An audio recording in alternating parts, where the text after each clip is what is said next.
Good morning. It's 10:30. You're at GSE, and this is session 3BB. Oh my God, that rhymed. I wasn't expecting that. As usual, please, if you have any questions, pop them into the chat. If it's appropriate, I will break into the session so that I can ask Ed the questions. Otherwise, we'll handle them at the end. At the end, I will also allow you to unmute yourself if you want to have some sort of discussion. And please remember feedback, because we use that feedback for helping us to sort out next year's conference, hopefully a face-to-face one. And also it'll be useful for Ed for the future. Also charity donation. You're getting to all these sessions free this year. You're not having to pay your fee, so you're all well in pocket. So please feel free to make a generous donation to the National Health Service charities. Okay. So without any further ado, I'll hand you over to Ed to let you know what's new with Workload Automation ESP. Ed, over to you. All right, thank you, Anna.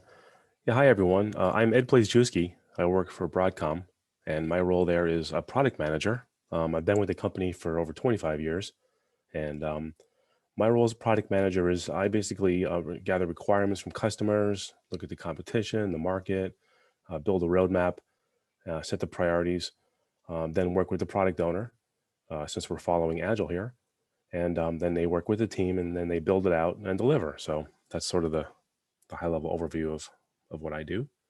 So let's talk about workload automation today. And before I continue, here's our normal disclaimer.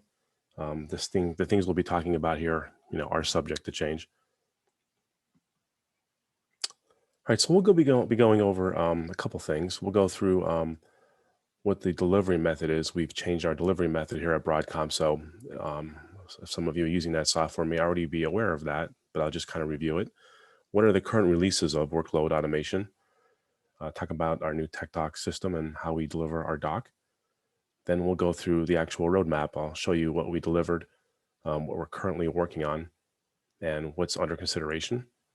And then the last part is about how you guys can give me feedback and how you can influence the roadmap and questions. And if there is any questions, you can put it in the chat, and then we'll take a look at that and answer any questions. All right, so workload automation is it's a mainframe hosted on-prem ZOS based application that addresses many business problems. So does your shop manually manage large volumes of complex business critical workloads across multiple applications and platforms? Human intervention is also error prone, and this could cause missed critical business processes. And now if you have a failure, do you have visibility into that? Or is it limited? And is it hard to determine what the critical path is of the jobs and their dependencies? So, all this really means that this could definitely increase your operational costs. So those are some of the problems that we're seeing. And workload automation is a solution that enables you to define, monitor, and manage scheduled and event-based workloads across all enterprise applications and platforms. So operations teams, applications, development teams, they can easily define schedules and calendars just once, and then they can reuse them many times. ESP also provides a facility for accessing events, applications, and job statuses via the 3270. We have a web-based interface, and we also have a REST API that you can use to access those events and applications and jobs. And we also have interfaces with event-driven tools such as our own CAOps and MBS.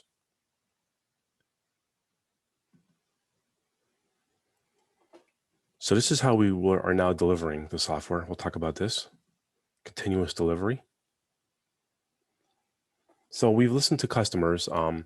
We've evolved over time, and most software companies used to follow the beta GA type model where you take requirements in and plan them out for a year, right? Test them for a year, code them for a year, and deliver them. And you get this huge thing at the end where you deliver like, 20, features in once. And, that worked for many years and it was fine, kind of got us to where we are today. But that doesn't really give a lot of control in a number of ways. So we've listened, to the customers, their concerns about this method. And we also are using the Agile method, as I mentioned. So with that said, we needed a different mechanism, if you will. So we have something called continuous delivery. So what we did is we separate the key here. I'll just go over the keys. We separate the features from the fixes. So bottom line is when a customer calls in with a problem, we fix it. We release that as a fix, PTF. And then as we build features, we test them out, when they're ready, we deliver them. We don't hold them till the end, like a beta GA type deal, right? We just deliver the feature when it's ready. So that's separately than the fix. That's the key here, right? So you can, if you just want to put fixes on, you could put features on. And also the features are disabled.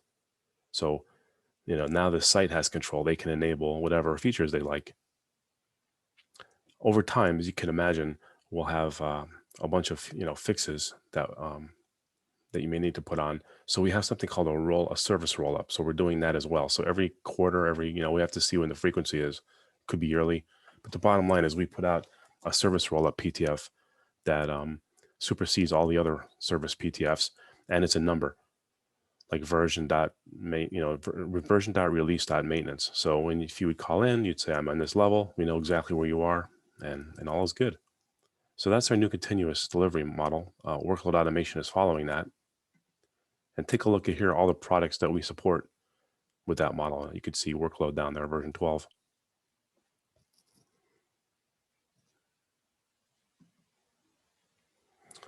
Okay, so let's look at the current releases of workload.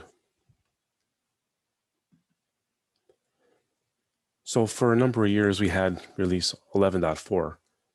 That was GA in November 2016. And then now we've been working on version 12. So version 12 came out in June of 2020 of this year. Now, typically when we release a piece of software, the version, we like to probably end of service the previous version, but we haven't done that yet. We understand with COVID and a lot of stress, shops are in furlough and so on. We didn't want to really cause any major disruptions. So we're just going to hold off for a little bit to end of service 11.4. But I have a feeling next year we'll probably consider that and we'll send out the notification. But for now, the R2 releases, in the stream, both GA, both fully supported. But the key is in R12, that's being updated, not 11.4. That's sort of stabilized.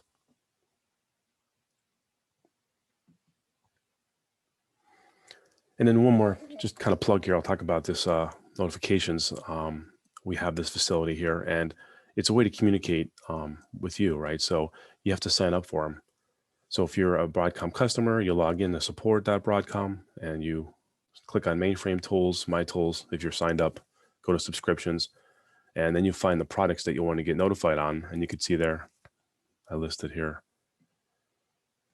like workload, right? So you could pick, hey, I want critical alerts. I want to get notified on advisories, product updates. So anytime we have anything coming out from the Broadcom side, if you're signed up, you'll get notified of that. So that's something you may want to do, especially if you have a lot of products and trying to keep track of things. It's good to get notified of certain events. So just make you aware of that.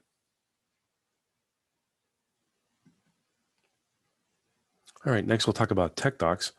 That's our new technical, documentation, if you will. We used to, years ago, supply a PDF or even a manual. I guess those days are gone, but no more manuals. But this is a Tech Docs. So ever since Broadcom acquired CA, we came into this new system here, and you log in, and it's really nice. It's a new look and feel. It looks sort of like a blog the way it's laid out with tiles. You can find all the products that are listed there. For us, you click on workload at the bottom. Also, we have a vanity URL. If you look up top there in red, it says techdocs.broadcom.com/ESP. So if you say, if you type that out, it'll take you right into the ESP portal, which looks like sort of like this. And you can kind of see what, really quickly the different areas you want to look at in the doc. It's just very nicely laid out and smooth. Now the neat thing about this is the next slide here. Remember I talked about how we're delivering continuously. So we would deliver maybe even every 3 months or every 6 months a new feature. And the mainframe moves a little slower than distributed. So, it could be 6-9 months goes by and your site, is wondering like, hey, what's new? Well, you can listen to me give the roadmap, which is, I want you to, but you can just go to the doc. And the key here is whenever we release a piece of software, we also update the doc. So that's important, right? So you go to these new release, new feature section, there's enhancements, and we list them out. So whatever's GA, they're in the list. You can read about them. Not only that, as I said, they go out disabled the feature. So if you wanted to just select one of the features, we also list a PTF number. So I kind of highlighted there the PTF numbers, and like I said, all the information about the fix, and I should say that the feature. So that's kind of cool. All right, so that's how we deliver software. That's kind of how we document things, and how we keep current. Let's talk about the features now in R12. So this is our standard Broadcom, slide here. I'll go through these a little more detail, but as you can see, we're definitely investing in the product. It's got a great future. And in the next couple slides here, I'll show you what we delivered, which is in R12, and what we're developing, and as I mentioned, what's under consideration. Okay, so here's what we delivered. Now, again, this is in R12. So in R11, in our previous release, R11.4, we had APIs, but they weren't, REST APIs. So this is something new that we've added here, and just want to kind of go through some of these. So this slide here, and then the slides after this, a couple of them, we're going to talk about these new REST APIs. And you're probably all familiar with REST APIs, but they make HTTP requests, so you can either use a post or a GET to communicate with them. And not only are these going to be available to any programmer who wants to call them, but we actually use them ourselves for this new piece, which I'll cover in a moment, called IX, or Intelligent Experience. So that's our web-based UI. They also call those REST APIs. So if your application team wants to pull real-time data about applications and jobs, they would call these REST APIs. You can get the status of jobs, information about running applications, job relationships. So application teams needing to access the mainframe scheduling can also call these from an embedded application, which is cool, because then this can help facilitate their DevOps processes. So let's go through some of these in a little more detail. Okay, so here, this one, let's take a look at. This is our list of monitoring REST APIs. So basically you would call these with a GET verb. You can see up in the left corner, it's blue, it says GET. And you can look at applications. You can look at the application by a certain ID. You can look at how all the applications are tied together through their dependencies. You can also look at jobs and call a specific job by its ID and get information. So if you're familiar with Workload, if you have that product, you'll understand what these means around applications and jobs. So here's an example. We'll just drill into one here. This is an example of the GET command that we use for monitoring. And you could specify the query parameter there if you care to filter the results. So if you just want to get a specific application, you can call that. Notice that there's also other searchable fields on the right-hand side. You can search by application category or by event name, for example. So you can do that. There's also a size parameter that tells you how many you want to return in the list, like give me event name and only 10 of them, for example. And you can also sort the results too. So that's just an example of one of the APIs for the application model. Now, as I mentioned, applications and jobs. So this is the job model, and it looks sort of like the application model. You can also get the list of jobs. You can get it by ID. You can query it by those certain fields. Give me by job name, by job state, the number of records, and of course, how you want them sorted. So very flexible.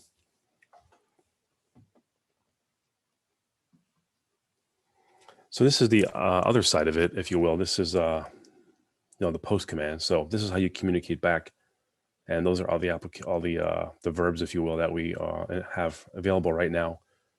You want to force a job to complete, or you want to hold a job. You specify the job name and so on, other parameters, and call this command here and specify the release. Withdraw. So there's a bunch of commands you can call, and we're adding more. So this is our first list, and I'm sure as we go through time here, you'll see this list grow. Okay, so that was the API. So let's go into the next part. This is our modern user interface. How do you gain flexibility and increase visibility into the health of your applications that are running in the jobs? So one way is you can use our 3270 interface.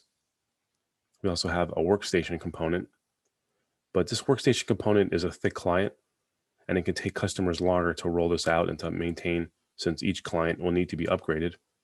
It's a typical thick client model. But what you're seeing here is more of a web-based interface, and what we're calling it IX for short, or intelligent experience.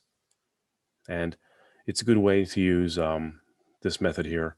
Like I said, it's browser-based, and it allows you to gain insights into applications and jobs quickly. And then we also have dashboards and watch lists.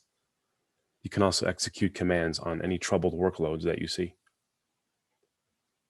So you can see there in the list some of the activity on the system.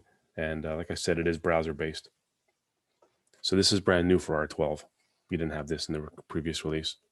And we're continuing on building and adding functionality to this.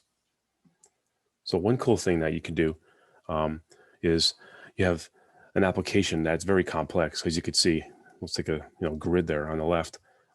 It's got a lot of predecessor jobs, successor jobs. Well, this IX component here gives you ability to visualize the complicated relationships of the jobs within a triggered application. And you can also toggle this between this flow map, if you will, and then you can also change it to a list if you'd like. But the cool thing about seeing it in this view is you can set a filter and look at the relationships, and that way you can see what is the critical path of the job. So if you have a lot of jobs, as you can see here in the lower right-hand corner, it looks pretty complicated. You can zoom into a certain part of the picture there, and then you can just drop it down, and then it'll explode that out and show you the jobs that are running, on that section of the diagram. And this is included with R12. It's not a chargeable component.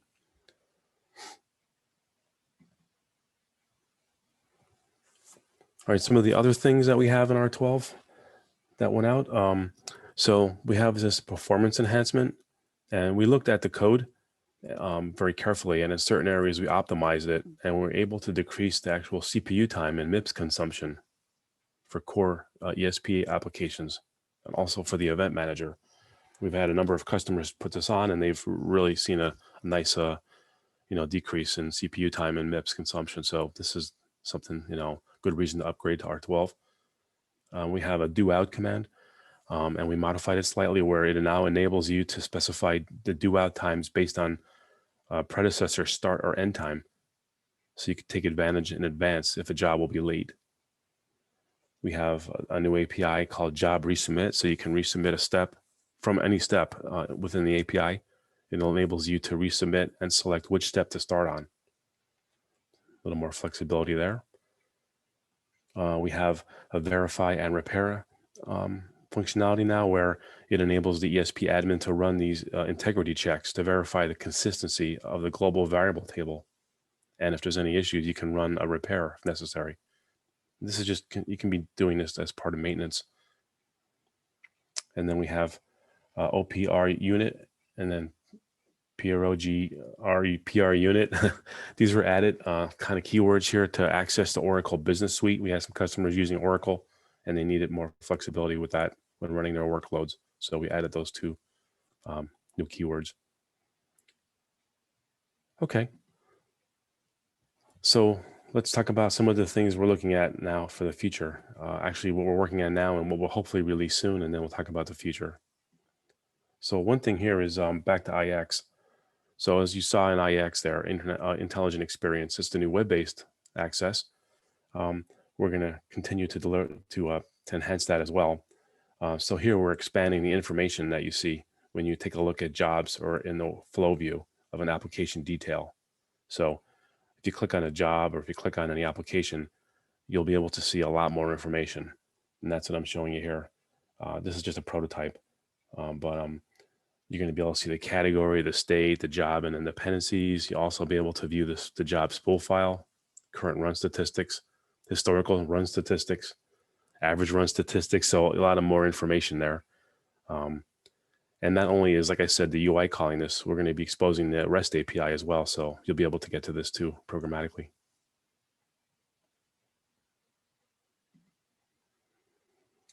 Also, the event display and triggering, that's really important. We want to bring that over from the mainframe 3270 display and put that into IX as well. So here we're proposing this. You can see all the event properties as well. And you can take actions against events, including suspend, resume, hold, release, trigger. You can do all those actions. So this is, we're working on this.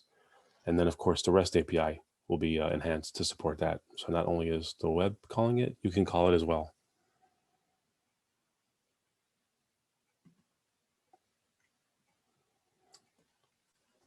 And some of the other things that we're looking at around file triggers, there was certain cases where when file triggers would fire, an error would occur if the file wasn't there and then it came later.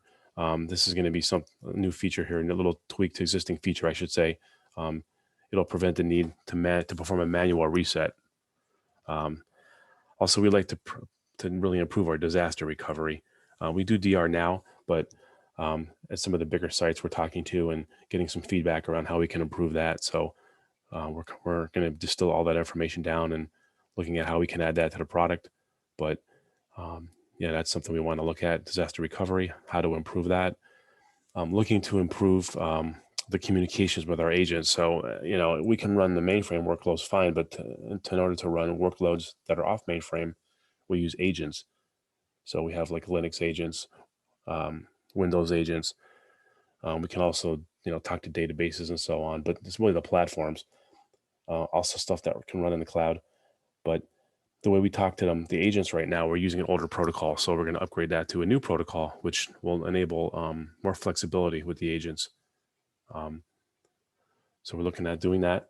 Also looking to support agent containerization so that when the agents can be deployed as part of a container and better manage workload within a container. So one other thing that we're developing currently is we're going to be integrating with a new product. I don't know if you've all heard of this, called Atomic Automation Intelligence. And I'll go over some of the details, but this is something that we're working on now. We're hoping to deliver soon at the beginning of next year. And what we'll be doing is sending over our DSP definitions, our real-time data, and any forecasting information into into this product. So let's talk about that. So the majority of organizations have acquired multiple automation technologies over their lifetime through mergers and acquisition activity, and for specific facilities or a natural desire to not rely on a single vendor. So this may ring true with your sites. You may have multiple scheduling products running. Like I said, you don't want to consolidate on one vendor or through other mergers and so on. So this is a big problem out there. It creates an environment that is fragile because our business processes span technologies controlled by these different automation engines. This could present a barrier to meeting goals and SLAs. So how do you deal with this? That's where Atomic Automation Intelligence Platform, we have this new product we bought, and it's a leading supplier in the market, recognized by the analyst firms as providing significant value to business. So we're the sole provider of this type of technology. And what it does is it allows a single point of view and SLA management that spans multiple vendor solutions, as well as multiple instances of the same solution. So here's how it looks at a very high level, the schedulers that we support. And if you want to standardize all your schedulers into one, that's obviously not the answer. When you change your scheduler out, it's seen by organizations as high risk and high cost. especially if everything is running fine today. Why touch it? So that's what Workload Automation does. It offers the ability to connect multiple scheduling engines from several different vendors to be able to understand and monitor the delivery of SLAs to the business. So you can see we support multiple vendor schedulers and ESP. CAESP is highlighted there at the bottom. That's the one that we're working on right now. But we also support connections to AutoSys, Tidal, IBM IWS, CA7, JobTrack, and we're working on adding others too. So what does this do by connecting into this? So basically what it does is it sits on top of the schedulers that you just saw in my previous slide, and it can predict and impact the workload processing issues to critical SLAs in real time through advanced SLA management in one view. And I'll show you that in the next screen. It's pretty cool. It uses machine learning and then can help reduce alert storms through smart alert management. It can visualize and predict workload performance with cross-scheduling dependencies in a multi-platform, multi-vendor environment.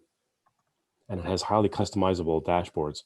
It allows customizable BI reporting that is workload specific. So this is an illustration here how it looks while it's running. And it combines the data across various scheduling engines, giving you a single point of view for all things workload. It allows you to define the SLA that were agreed upon with the business, and it then discovers the dependencies that exist across your scheduling environment to deliver those SLAs. It gives greater insights into the workload being run and allows you to make changes to improve delivery with confidence of the outcomes before changes are applied. So in this case here, you see that job stream running. It's got different dependencies running, and over time, it'll learn if the outcome will be late, early, or on time. So for example, if you've got 10 jobs that make up that stream, if job 3 is going to be later today, that may not be a problem because downstream jobs 7, 8, and 9 are usually very early, and the job stream you're worried about that's late, like I said, is late. Are you going to make it? So that's kind of what this does. That's just one of the things, but it gives you a nice view of where things stand. All right, so that's what we're working on right now, and hope to deliver that, sometime early next year. So what is under consideration? These are things in the backlog that we'd like to get to once we get done working on some of the things I just talked about. So we're looking to add better agent management from the IX, as well as exposing the REST APIs. We understand that we have a lot of customers running these agents across their distributed environment on Windows, on Linux, thousands of them it could be. So it's hard to know if the servers are running and they don't have any agents. Do they need to get upgraded? Did you want to maybe look at the agent spool file, see what the activity, those kind of things. It's hard to do that right now without individually pulling them, but we're looking to add that to our IX component so you can manage all your agents from one location. That's the bottom line. So that'll help simplify all those the agent management. Since it's a web API, a web UI, we can we're looking to add more dashboarding, because that's a nice way of looking to see what's going on in the health of your environment. So you can see what's going on with the jobs and the applications and their various stages. So it's going to be fully customizable.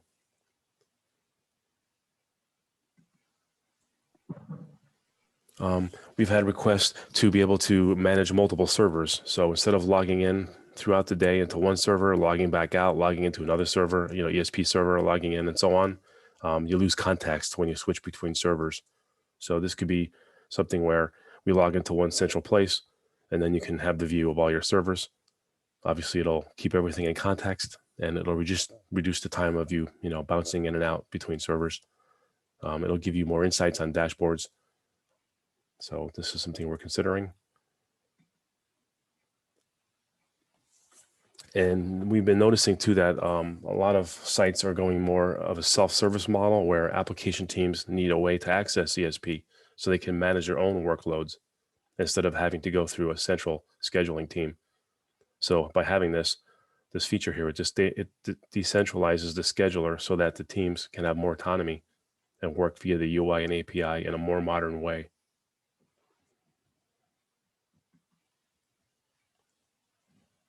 Looking at the jobs and do some reporting on that. So as these workloads are executing, it is not easy to understand if the execution time is beginning to creep before it hits a user-defined threshold.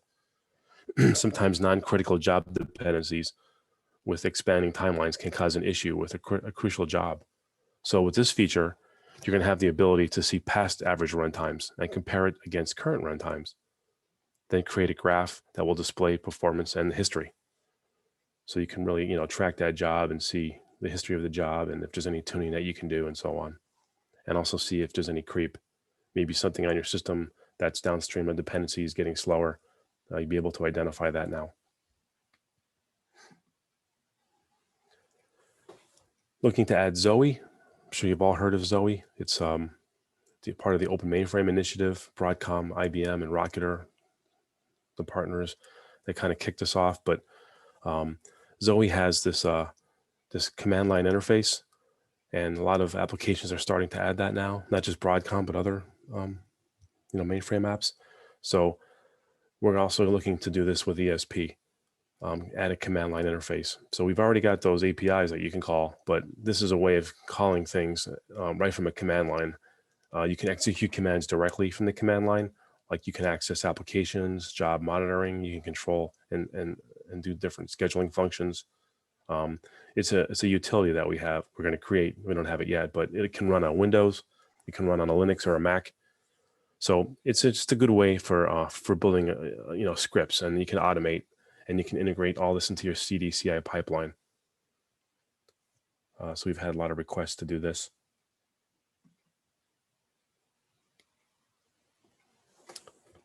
Some more items that we're looking to consider.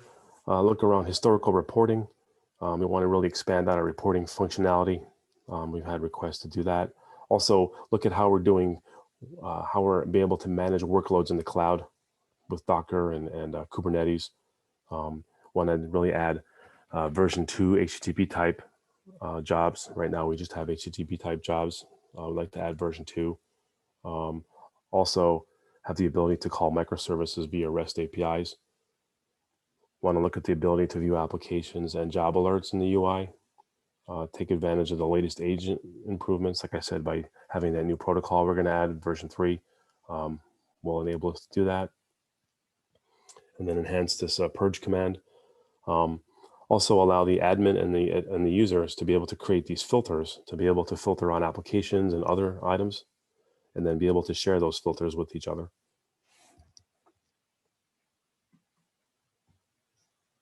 All right, so hopefully I've taken you through what we've delivered in R12, talked about our release, our the documentation, what we're working on, and what's in our pipeline for the future. We have communities at Broadcom. So actually it's communities.broadcom.com. I got to update the slide, but that's a way for you to communicate with us. I look at that frequently and interact with customers. If you have ideas, put them there. Also, if you'd like to sign up for our Validate, whenever we have new features going out, we like to run them by y'all and test them in your environment. If you'd like to participate in that, you can sign up. So yeah, thank you for joining. Here's some feedback. It's 3BB. So if you'd like to fill out your survey, or I guess you can use your phone and take a picture of that little icon there and it'll jump you to it. So are there any questions in the chat? Or I guess you can open up your mic and talk. There's no questions currently in the chat. I'm just going to release everybody. Okay, so if you have any questions, you can unmute in order to ask them.